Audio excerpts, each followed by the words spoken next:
Ross, it's lovely to catch up with you. What is your job title? My job title is technical manager. I deal with the technical design and planning stages, but it's more to do with strategic infrastructure.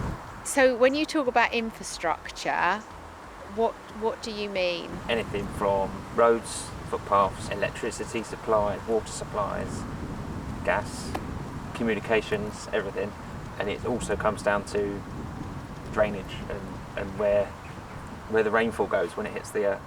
I have to look at what house uses, what technologies go into a house, and what those technologies contribute in terms of an electrical loading or a gas loading, water usage, etc. So once I've established those, that then will kick out a figure for what these properties use, and then depending on the size of the development, multiply that by 5, 10, 15, 2,000, whatever it may be.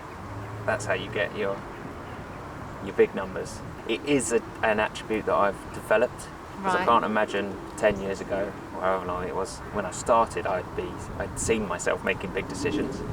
But it's definitely something that now I thrive You relish upon. it now. And and the busier I am and the more pressure you're under, to an extent, if you're in that environment, you can thrive from it, and I'm definitely one that thrives from that.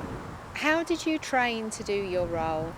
Originally I was going to do A-levels, decided A-levels weren't for me, dropped out of school, and then that was my decision to look for employment, and the best source of employment, which had career prospects, I suppose, would be an apprenticeship. Got a job with a main contractor, big building contractor, did a carpentry apprenticeship for 3 years whilst studying for my MVQs. Once I qualified for that, I was very lucky to get an opportunity to go into site management, and then I went on to do the degree as well. So you got all the way through your qualifications right up to degree level, and you hadn't had to pay or get a student loan for any of that? Very fortunate that I was, I suppose you could say, sponsored by my employer. For where I've got to now is a lot of on-the-job learning. Yeah. A thirst for knowledge is a definite.